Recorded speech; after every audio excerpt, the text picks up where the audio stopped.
से इतने सारे शैडो सोल्जर्स को किस तरीके से समन कर पा रहा है। और इन लोगों से भी ज्यादा जो हैरान होता है वो होता है बेचारा एंट मॉन्स्टर। अब वो ये बात समझ ही नहीं पा रहा होता है कि आखिरकार यहाँ पर चल क्या रहा है। वो अपने मन में सोच रहा होता है कि मुझे तो समझ ही नहीं आ रहा है, मैं जब से पैदा हुआ हूँ मैं ही सबसे ज्यादा ताकतवर था, मेरे सामने जो भी आया मैं उसे कंज्यूम कर गया और मेरी कोई भी लिमिट नहीं थी कि आखिरकार मैं कितना ज्यादा ताकतवर बन सकता हूँ। मैं ही किंग था। आखिरकार क्यों? अगर मेरे को जिंदा रहना होगा तो मेरे को इसको खत्म करना होगा। और फिर वो मिस्टर बीइंग की जो हीलिंग एबिलिटीज होती है उसका इस्तेमाल करता है। जिन्हों भी अपने मन में सोचते हो कहता है तो ये मिस्टर मिन बीइंग का हीलिंग एबिलिटी का इस्तेमाल कर रहा है। मैंने ऐसा पहला बीस्ट देखा है जो कि अपने अपोनेंट की स्किल को एब्जॉर्व कर सकता है। पर जिन्हों को इससे क्या ही फर्क पड़ना था। जिन्हों फिर से जाता है और उसकी गंदी वाली पिटाई करता है और इस बार पिटाई करने के साथ साथ जिन्हों उसको खत्म भी कर देता है। जिन्हों को सिस्टम उसको नोटिफाई करके बताता है कि तुमने जो एनिमी है उसको हरा दिया है और तुम्हारा लेवल अप हुआ है। तभी मिस्टर वेग चिल्लाते हुए कहते हैं कि मिस्टर सांग जिनवू, मिस चाइन को देखिए, मिस चाइन की हालत काफी ज्यादा खराब हो रही होती है। जिन्हों कहता है अरे नहीं शेट यार, मैंने ज्यादा समय ले लिया उसको हराने में। जिन्हों अपने मन में सोच रहा होता है कि मेरे को जल्द से जल्द हीलर को ढूंढना होगा क्योंकि मेरी जो शैडो एक्सचेंज स्किल है उसकी भी थोड़ी सी लिमिट है और अभी भी मैं उसका इस्तेमाल नहीं कर सकता हूँ क्योंकि उसमें भी थोड़ा सा समय है। और मेरे को ये भी कंफर्म नहीं है कि मेरी जो शैडो एक्सचेंज स्किल है उसमें मैं किसी दूसरे इंसान को अपने साथ एक जगह से दूसरी जगह पर टेलीपोर्ट करवा सकता हूँ या नहीं, क्योंकि मैंने इससे पहले कभी अभी तक ये टेस्ट नहीं किया है। और अगर मैं काइजल के ऊपर बैठकर यहाँ से जाने का ट्राई करता हूँ तो आधे रास्ते में ये मारी जाएंगी। मुझे जल्द से जल्द हीलर ढूंढना होगा। लेकिन यार मेरे शैडो सोल्जर आर्मी में भी तो कोई हीलर नहीं है और यहाँ पे आसपास भी कोई हीलर नहीं है। तभी जिन्वू को कुछ याद आता है और फिर तुरंत जिन्वू यहाँ पर जो सोल्जर कैमरे से रिकॉर्डिंग कर रहा होता है उसको बोलता है कि एक्सक्यूज मी, क्या तुम अपने कैमरे को कुछ सेकंड के लिए बंद करोगे? जिस पर उससे सवाल पूछता है कि क्यों। जिन्वू उससे कहता है कि चुपचाप बंद करोगे या मैं इसको तोड़ दूं। और डर के मारो कहता है हाँ ठीक है मैं कर देता हूँ। वो अपने मन में सोच रहा था कि आखिरकार इसने एकदम से ही कैमरे को बंद करने के लिए क्यों कहा है। तभी जिन्वू अपने शैडो सोल्जर से बोलता है कि जल्दी जाओ मिस्टर मिन यूंग की बॉडी ढूंढ के लाओ। और फिर थोड़ी देर बाद आयरन जो होता है वो मिस्टर मिन ब्यूंग की बॉडी को ले आता है। जिसके बाद जिन्वू अपने मन में सोचते हो कहता है कि क्या ये इस पे वर्क करेगा, चलो मैं कोशिश करता हूँ। मिस्टर बेक जो कि काफी ज्यादा चिंतित होते हैं कि आखिरकार जिन्वू अब इसके साथ क्या करने वाला है। मिस्टर बेक जिन्वू से कहते हैं मिस्टर सांग जिन्वू आप क्या करने की कोशिश कर रहे हैं। जिसके बाद जिन्वू अपनी शैडो एक्सट्रैक्शन स्किल का इस्तेमाल करता है। तो जिन्वू जैसे ही पहली बार ट्राई करता है और अराइज बोलता है तो वर्क ही नहीं करती है। जिसके बाद जिन्वू फिर से ट्राई करता है लेकिन फिर से फेल हो जाता है। जिन्वू अपने मन में सोचते हो कहता है कि नहीं, मेरे पास यही एक मात्र और लास्ट ऑप्शन है, इसके अलावा मेरा कोई भी ऑप्शन नहीं है, मेरे को किसी भी हाल में ये करना ही होगा। अब मुझे नहीं मालूम कि क्यों नहीं वर्क कर रहा है लेकिन मेरे को पूरी कोशिश करनी होगी क्योंकि यही वो इंसान है जो कि इनको जीवित कर सकता है। जिसके बाद जिन्वू लास्ट बार ट्राई करता है और बोलता है अराइज। और फाइनली मिस्टर बिन म्यूंग की जो बॉडी होती है वो जिन्वू की शैडो सोल्जर में ट्रांसफर हो जाती है। जिसको देखकर मिस्टर बिग चिल्लाते हुए कहते हैं मिस्टर सॉन्ग जिन्वू आपने अभी अभी ब्यूंग के साथ क्या किया है? क्या आपके पास पावर है कि आप मरे हुए को कमांड दे सकते हैं? और देखते ही देखते मिन ब्यूंग जो होता है वो जिंदा हो जाता है। लेकिन वो एक शैडो सोल्जर होता है जिन्वू का। बाकी सभी लोग भी देख के काफी ज्यादा हैरान होते हैं। मिस्टर चोई कहते हैं ये क्या है, ये तो मरे हुए को कमांड दे रहा है। मिस्टर मै कहते हैं तुम कोई ऑर्डिनरी समनर नहीं हो, ये तो जरूर है, तुम तो कुछ अलग ही हो। तभी मिस्टर बिन यूंग की जो शैडो सोल्जर बॉडी होती है वो तुरंत मिस चाइन के पास जाती है और उनको हील करना शुरू कर देती है। ये सब कुछ देखकर मिस्टर बेग भी थोड़े से इमोशनल हो जाते हैं। वो अपने मन में सोचते कहते हैं कि क्या ब्यूंग उनको हील कर रहा है। मिस्टर बेग जिन्वू से ये पूछने के लिए जिन्वू के पास जाते हैं लेकिन जिन्वू उनसे बोलता है कि मैं आपसे बताने वाला था कि मिस्टर बिन यूंग काफी ज्यादा अच्छे इंसान हैं, उनका दिल काफी अच्छा है, मैंने उनसे बोला नहीं, मैंने वो कोई भी कमांड नहीं दिया, उन्होंने तुरंत जाकर मिस चाइन को हील करना शुरू कर दिया, वो काफी अच्छे इंसान है। ये बात सुनने के बाद मिस्टर बेग भी काफी ज्यादा इमोशनल हो जाते हैं और वो अफसोस करने के अलावा कुछ भी नहीं कर सकते हैं क्योंकि अब मिस्टर ब्यूंग मर चुके हैं। कैमरा मैन जो होता है वो अपने मन में सोचते कहता है कि भाई ये तो मरे हुए को भी समन कर लेता है, मेरे पास बोलने के लिए कुछ भी नहीं है। अब मैं समझा इन्होंने मेरे को कैमरा बंद करने के लिए क्यों कहा था, क्योंकि अगर लोगों को ये पता चल गया तो अब तो बहुत बड़ा भूचाल आ जाएगा। मिस्टर चोई भी अपने मन में सोचते हो कहते हैं कि जैसे जैसे बैटल आगे बढ़ रही है ये और भी ज्यादा पावरफुल होता जा रहा है। आखिरकार इसकी जो फाइटिंग एबिलिटीज है इसकी जो एबिलिटीज हैं वो कितनी ज्यादा पावरफुल हैं। मिस्टर बेक जिन्वू से कहते हैं कि मैं तुमसे एक रिक्वेस्ट करना चाहूंगा कि तुम मिस्टर ब्यूंग को आने वाली जितनी भी फाइट्स हैं, बैटल्स हैं, उनमें इन्वॉल्व मत करना, क्योंकि वो वायलेंस से हेट करते थे। तो प्लीज इनको फाइट के लिए दोबारा से मत लाना। जिसपे जिन्वू मिस्टर बेक से कहता है, ये दूसरी बार है तुमने मेरे कंधे पर हाथ रखा, लेकिन फर्क ये है कि इस बार तुमने मेरे को कोई ऑर्डर नहीं दिया। चिंता मत करो, मैं तुम्हारी रिक्वेस्ट एक्सेप्ट करता हूँ। मैं इनको आज के बाद कभी भी इस्तेमाल नहीं करूंगा। जिसके बाद जिन्वू मिस्टर ब्यूंग को बोलता है कि टर्मिनेट एक्सट्रैक्शन। इसका मतलब अब ये है कि मिस्टर ब्यूंग जो है वो जिन्वू की एक शैडो सोल्जर अब नहीं है। और ये देखकर मिस्टर बेकर चेहरे पर एक स्माइल आती है और फिर मिस्टर ब्यूंग भी वहां से चले जाते हैं। मिस्टर बेक जिन्वू को इस चीज के लिए थैंक्स बोलते हैं। इसके बाद यहाँ पर हेलीकॉप्टर आता है इन सभी लोगों को वापस ले जाने के लिए। जिसके बाद जिन्वू मिस्टर बेक से कहता है कि मेरे को थोड़ा सा और समय लगेगा, मैं बाकी जो काम पीछे छूट गए हैं उसको फिनिश करके आ जाऊं। मिस्टर बेक भी कहते हैं कि ठीक है, जैसी तुम्हारी मर्जी। तभी वो आसमान में देखते हैं तो काफी सारे जो यहाँ पर एंट मॉन्स्टर्स होते हैं वो उड़ के यहाँ से जा रहे होते हैं। मिस्टर बेक कहते हैं क्या ये लोग अभी तक खत्म नहीं हुए क्या? जिन्वू कहता है, अरे यार ये भी है क्या, चलो कोई नहीं, अभी मैं इन लोगों को खत्म कर देता हूँ। जिसके बाद जिन्वू यहाँ पर अपने शैडो सोल्जर कैजल को बुलाता है और कैजल पे बैठ जाता है। वो मिस्टर बेक से कहता है कि ठीक है, बाद में मिलते हैं, और फिर वहां से उड़ के चले जाता है। इसको देखकर मिस्टर बेक तो काफी ज्यादा हैरान होते हैं। हम लोग कैजल को देखते हैं जो कि यहाँ पर काफी ज्यादा तेजी से जितने भी एंट मॉन्स्टर्स उसकी रेंज में आ रहे होते हैं उनको सभी को निपटा रहा होता है। इसके बाद शिप नंबर 177 को दिखाया जाता है, जहाँ पर गोटो रियोजी के जो टीममेट्स होते हैं वो सभी लोग उस बंदे से अभी भी पूछ रहे होते हैं। वो तो अभी भी बहुत ही ज्यादा परेशान होता है, डरा हुआ होता है। वो कहता है वो मॉन्स्टर बहुत ही ज्यादा खतरनाक था, तुम लोग समझ नहीं पाओगे क्योंकि तुमने उसको देखा नहीं कि उस बास्टर्ड ने किस तरीके से मिस्टर गोटो रियोजी को मार दिया। ऐसा कोई भी तरीका नहीं है कि हम उससे जीत पाए, ये रेड फेल्ड हो गई और इस वर्ल्ड में कोई भी ऐसा हंटर नहीं है जो उस बीस्ट को हरा पाए। तभी मिस्टर सागोमितो उससे कहते हैं कि चुप रहो, इतनी चिंता क्यों कर रहे हो, और वैसे भी जेजो आइलैंड की जो रेड है वो पहले ही खत्म हो चुकी है। ये बात सुनकर कहते हैं कि क्या? तभी यहाँ पर एक एम्प्लॉय आता है, वो बोलता है कि काफी सारी एंड्स आ रही हैं। वो कहता है क्या अभी भी कुछ बाकी रह गए हैं? जो बाकी सभी यहाँ पे शिप्स होती हैं वो सभी लोग लड़ाई के लिए तैयार होती हैं। इसके बाद हम लोग जिन्वू को देखते हैं जो कि डंजन के अंदर वापिस जाता है। वहाँ पे जितने भी एक्स होते हैं उसको खत्म कर देता है, साथ ही में यहाँ पर जितने भी एंट मॉन्स्टर बचे हुए होते हैं अपने शैडो सोल्जर की मदद से उन लोगों को भी निपटा देता है। जिन्वू भी काफी ज्यादा खुश होता है। जिसके बाद जिन्वू अपनी इन्वेंट्री में से एक बहुत बड़ी तलवार निकालता है और एक ही झटके में यहाँ पर आसपास जितने भी मॉन्स्टर्स होते हैं, जितने सब कुछ बचा हुआ होता है, उन सभी को खत्म कर देता है। जिन्वू कहता है ये तो कमाल की है यार, मैं तो अपनी इन्वेंट्री में वैसे ही बहुत सारे सामान रखा हुआ हूँ, मैं तो उनको इस्तेमाल भी नहीं करता हूँ, मेरे को इनका इस्तेमाल करते रहना चाहिए। अगले सीन में फेडरल ब्यूरो ऑफ हंटर के डायरेक्टर को दिखाया जाता है, डेविड ब्रेनॉन को। तो यहाँ पर जो माइकल कॉर्नर होता है वो डेविड से बोलता है, वैसे क्या आपने ये वीडियोस देखी? वो जिन्वू की वीडियोस क्लिप दिखा रहा होता है उसको। वो कहता है कि अब ये क्या चीज है? जिसपे वो हंटर बोलता है कि हाँ मैंने ये वीडियो बहुत बार देखी। माइकल से बोलता है कि माइकल तुम जानते हो? जिस पर माइकल बोलता है हाँ, वैसे क्या एक हंटर हजारों बीस्ट को समन करके उनको कमांड दे सकता है? क्या ऐसा हो सकता है सर? और मेरे को लगता है कि साउथ कोरिया में ऐसा जो टैलेंट है वो सिर्फ वेस्ट हो रहा है। साउथ कोरिया उनके लिए बहुत ही ज्यादा छोटी कंट्री है। जिस पर डेविड भी कहता है हाँ मैं तुम्हारी इस बात से सहमत हूँ, लेकिन हम क्या कर सकते हैं। जिसके बाद वो उसको फाइल देता है। इस फाइल के अंदर सांग जिन्वू की सारी डिटेल्स हैं। जिसके बाद इन लोगों के बीच में थोड़ी बहुत और बातचीत होती है और जो माइकल होता है वो डेविड को सारी बातें बताता है जो भी इस फाइल में होती है, किस तरीके से सांग जिन्वू के किस तरीके से बड़े बड़े हंटर्स को निपटा दिया और भी जो भी यहाँ पर इंसिडेंट हुए होते हैं उन सबके बारे में। ये बात सुनने के बाद डेविड कहता है तो ये बात है, चलो ठीक है, देखते हैं क्या कर सकते हैं। इसके बाद हम लोग फिर से जिन्वू को देखते हैं डंजन के अंदर, जो कि फाइनली अब लेवल 100 पर पहुंच गया होता है। और फिर जिन्वू यहाँ पर आसपास जितने भी एंट मॉन्स्टर्स पड़े हुए होते हैं उनको भी अपने शैडो सोल्जर्स में ऐड कर रहा होता है। जिन्वू एक मॉन्स्टर के पास जाकर जब उसकी शैडो को एक्सट्रैक्ट कर रहा होता है वो कहता है यार ये इतना ज्यादा अंधेरा क्यों हो गया? तभी वो देखते हैं तो कहता है अच्छा तो मैं इसकी शैडो को एक्सट्रैक्ट कर रहा था, शायद इसलिए ऐसा हुआ हो, या शायद एक्सट्रैक्शन फेल्ड हो गया। तभी पीछे से आवाज आती है आई एम बैक। जिन्वू कहता है ये तो काम कर गया। जिन्वू का सिस्टम उसको बताता है कि शैडो एक्सट्रैक्शन जो सक्सेसफुल हुआ। जिन्वू कहता है ओह मुझे कुछ सेकंड के लिए तो लगा कि ये चीज फेल हो गई, लेकिन ऐसा कुछ भी नहीं हुआ। और सभी जो यहाँ पे मॉन्स्टर्स होते हैं वो जिन्वू के एक शैडो सोल्जर के रूप में ट्रांसफर हो गए होते हैं। और इन एंट मॉन्स्टर का जो बॉस होता है, मेन एंट मॉन्स्टर जो कि सबसे ज्यादा ताकतवर था, उसको भी जिन्वू अपने शैडो आर्मी में ऐड कर लेता है। उसके बाद वो जिन्वू से बोलता है कि मेरे किंग,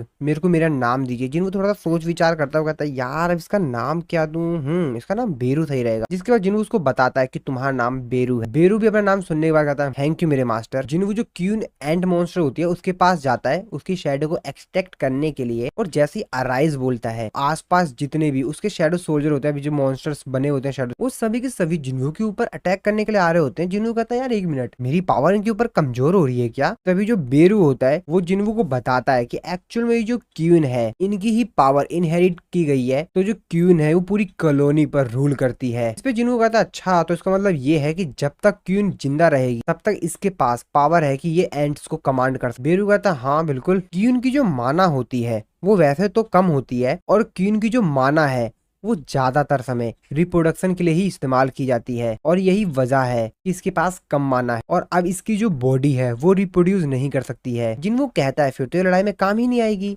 बेरू कहता हाँ आपने सही कहा मेरे मास्टर। जिस पे जिन्वू कहता है चलो ठीक है, तो इसका मतलब ये है कि जो कमांडर्स हैं मेरे को इनकी जरूरत नहीं है। और वो सभी को जितने भी यहाँ पर कमांडर्स होते हैं मॉन्स्टर नॉर्मल वाले, उनको कहता है कि टर्मिनेट एक्सट्रैक्शन, और अपने शैडो आर्मी में से उनको रिमूव कर देता है। इसके बाद जिन्वू अपने जो शैडो आर्मी होती है उनके पास जा रहा होता है, जो कि यहाँ पर जितने भी जरूरी स्टोन्स होते हैं उनको कलेक्ट कर रहे होते हैं। जिन्वू उन लोगों को तो बोलता है कि ये स्टोन कलेक्ट करने की कोई भी जरूरत नहीं है, इनको रहने दो, क्योंकि जेजू आइलैंड के रिकंस्ट्रक्शन के लिए और जितने भी यहाँ पर डैमेजेस हुए हैं उनकी भरपाई करने के लिए ये उन लोगों के लिए जरूरी है। ये बात सुनने के बाद जिन्वू की जो शैडो आर्मी होती है तो मजा आ गया, बहुत बढ़िया। जिन्वू वहां पर जो बेरूज का कॉर्प्स होता है उसको उठाता हुआ कहता ये मेरे लिए काफी है, बस इसे रख लेता हूँ। उसके बाद जिन्वू बेरू से पूछता है कि बेरू वैसे तुमको क्या मालूम है यहाँ पर कितने सारे एंट्स थी? बेरू उनको बताता है कि हाँ अटैक से पहले यहाँ पर 8700 थी, और अप्रोक्सीमेट जो 4000 है वो सर्वाइव कर गई मेरे मास्टर। जिन्वू अपने मन में सोचते हुए कहता हो इसका मतलब ये है कि मेरे को बैटल में थोड़ा सा पहले आना चाहिए था, उनमें से थोड़ी बहुत जिंदा रह गए। जिन्वू उससे बोलता है कि वैसे क्या तुम बाकी जो बचे हुए एंड मॉन्स्टर है उनको खत्म कर दोगे? फिर बेरू बोलता है अगर आपका ये ऑर्डर है तो बिल्कुल मेरे मास्टर, मैं आपका काम कर दूंगा। हम लोग शिप पे बाकी सभी हंटर्स को देखते हैं जो कि आसमान की तरफ उड़ने वाली एंट्स मॉन्स्टर को देखकर काफी ज्यादा हैरान होते हैं, कहते हैं जल्दी फायर करो। और वो सभी लोग उन लोगों के ऊपर अटैक करते हैं ताकि उन लोगों को खत्म कर सके। सभी लोग मिलकर एक दूसरे की हेल्प कर रहे होते हैं, उन सभी मॉन्स्टर्स को खत्म कर रहे होते हैं। ये लोग आसमान में देखते हैं तो जो एंट मॉन्स्टर होते हैं वो अपने आप ही मर रहे होते हैं, कट रहे होते हैं बीच। ये देखकर वो लोग हैरान होते हैं, कहते हैं क्या ये अपने आप ही कैसे मर रहे हैं, इनको कौन मार रहा है, और वो भी इतनी ज्यादा तेजी से? आखिरकार ये क्या चीज है, आखिरकार इस धरती पर चल क्या रहा है? तभी हम लोग देखते हैं कि असल में ये सब कुछ तो कैजल कर रहा होता है, जिसके ऊपर जिन्वू बैठा हुआ होता है, और कैजल काफी ज्यादा स्पीड से उन सभी मॉन्स्टर्स को खत्म कर रहा होता है।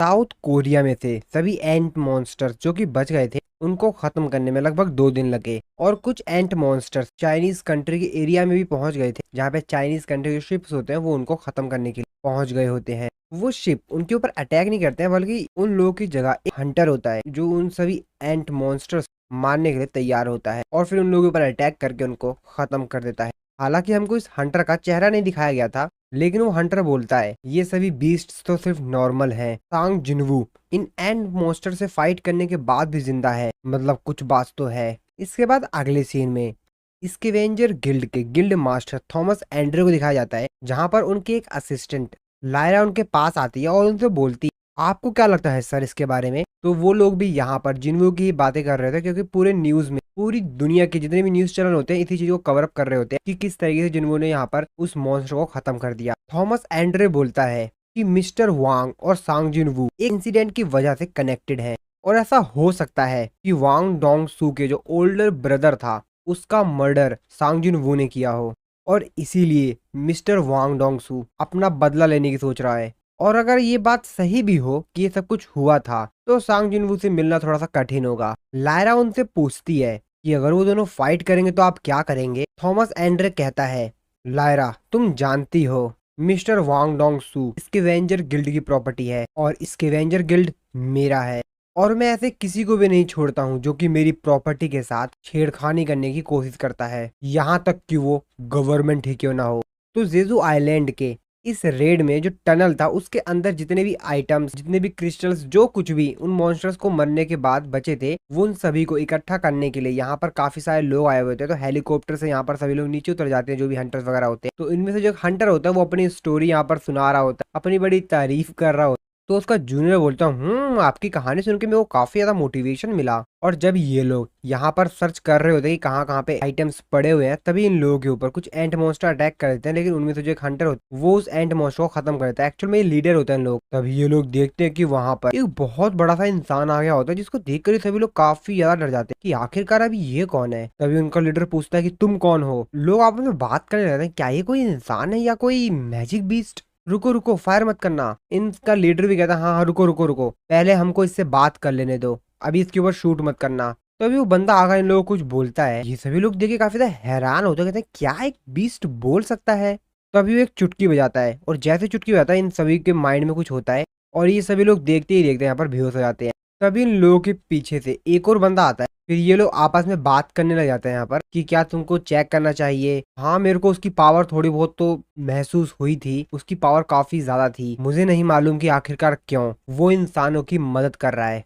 तभी जो मैजिक बीस्ट टाइप का जो यहाँ पर बंदा होता है वो कहता है कि मुझे भी नहीं मालूम कि उसके दिमाग में क्या चल रहा है, और अगर तुम इतने ज्यादा क्यूरियस हो रखे हो तुम खुद क्यों नहीं जाके पूछ लेते हो। और ये जगह कितनी ज्यादा यहाँ पर बदबू आ रही है। वो जो ब्लू कलर वाला एलियन होता है वो बोलता है कि हंट तो शेड्यूल के हिसाब से शुरू होगा, कुछ भी चेंज नहीं होगा। और वहाँ पर थोड़ा सा यहाँ पर मैजिक करता है और सामने एक पोर्टल ओपन हो जाता है। जाते जाते वो उस बंदे से कहता है कि इस प्लेस को जितना जल्दी हो सके छोड़ दो, ये अब तुम्हारे हाथ में है कि तुम्हें क्या करना है। और ऐसा कहकर फिर वहां से चला जाता है। जिसके बाद ये बंदा यहाँ पर थोड़ा बहुत सोचता विचारता है, फिर कहता है चलो ठीक है मैं भी चलता हूँ यार, यहाँ पर तो मेरे को वैसे भी कुछ नहीं मिल रहा है और कोई काम की चीज मेरे को दिख भी नहीं रही यहाँ पर। और फिर जेजू आइलैंड की रेड के खत्म होने के कुछ दिनों बाद का सीन देखते हैं। तो आज यहाँ पर जो लोग जेजू आइलैंड के रेड में मरे थे उन लोगों को श्रद्धांजलि देने के लिए सभी लोग आए हुए होते हैं। जिन्वू भी आया हुआ होता है और सभी लोग जिन्वू के ही फोटो खींच रहे होते हैं। जिन्वू अब काफी ज्यादा फेमस हो गया था, हर जगह जिन्वू की ही बातें चल रही थी। काफी सारे लोग कह रहे थे कि जिन्वू ने बहुत ही बेहतर किया।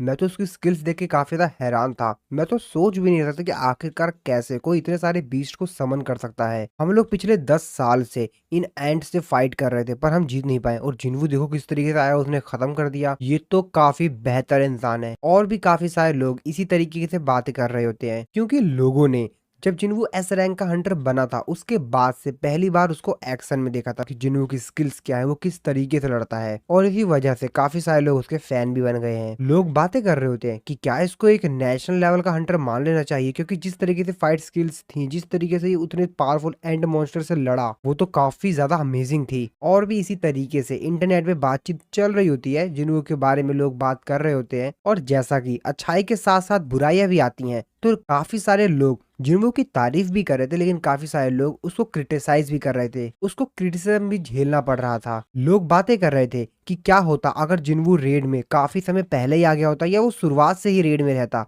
तो शायद हम लोग काफी अच्छे लोगों को बचा सकते थे। गोटो, रियोजी, मिन ब्यूंग, इन सब लोग नहीं मरते। आखिरकार जिन्वू ने रेड को बीच में ही क्यों ज्वाइन किया। अगर वो शुरुआत से सब कुछ कर लेता तो काफी सारे लोगों की जान बचाई जा सकती थी, शायद इन सारे लोगों की जान जाती भी नहीं। और भी लोग कई प्रकार की बातें कर रहे थे जिन्वू के बारे में। काफी सारे जो लोग हैं वो जिन्वू के सपोर्ट में भी थे, लेकिन काफी सारे लोग उसके अगेंस्ट भी थे। लोगों ने काफी सारे लोगों को गवाया था। और जब जिन्वू ब्यूंग को श्रद्धांजलि देकर वापस आ रहा होता, तभी रास्ते में मिस्टर बेग जिन्वू से बोलते हैं कि जिन्वू, मेरे को लगता था कि एक सिंगल हीरो कभी भी युद्ध को खत्म नहीं कर सकता अपने दम पर, लेकिन मैंने जो अभी रिसेंटली देखा तुमने मुझे गलत साबित कर दिया। Thank you जिन्वू।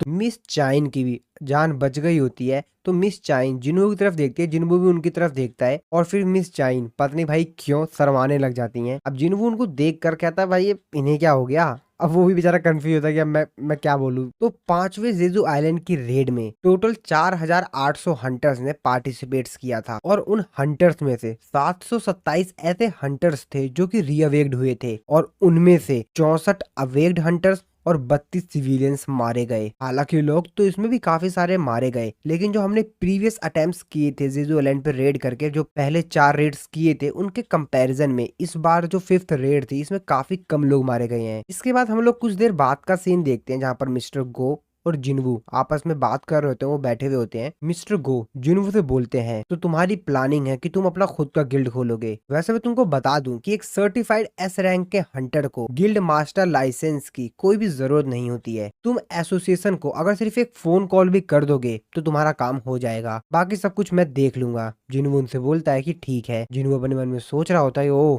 तो एस रैंक के हंटर होना काफी ज्यादा फायदेमंद है। मिस्टर गो जिनवू से बोलते हैं कि क्या वैसे तुम जेजू आइलैंड के चारों तरफ कोई बैरियर कास्ट कर सकते हो। इस पे जिनवू बोलता है, बैरियर पर क्यों?" मिस्टर गो उसको बताते हैं कि जब हमने सोल्जर्स एंड हंटर्स को वहां पर डंजन को क्लियर करने के लिए भेजा था, तो उनको वहां पर उन्होंने वहां पर काफी सारे स्टोन्स और काफी सारी जो कीमती चीजें थी उसको इकट्ठा तो कर लिया, लेकिन जब वो सब कुछ कर रहे थे उसी दौरान वो लोग बेहोश हो गए। और ऐसा नहीं था कि वो कमजोर हंटर्स थे, वहां पर ए रैंक के और बी रैंक के हंटर्स भी थे। मुझे नहीं मालूम ऐसा क्या हुआ, लेकिन वहां पर कुछ उन लोगों के साथ ऐसा हुआ। अब मुझे एग्जैक्टली उन लोगों ने कुछ नहीं बताया, वो लोग बता रहे थे उन लोगों को एक्चुअल में कुछ भी याद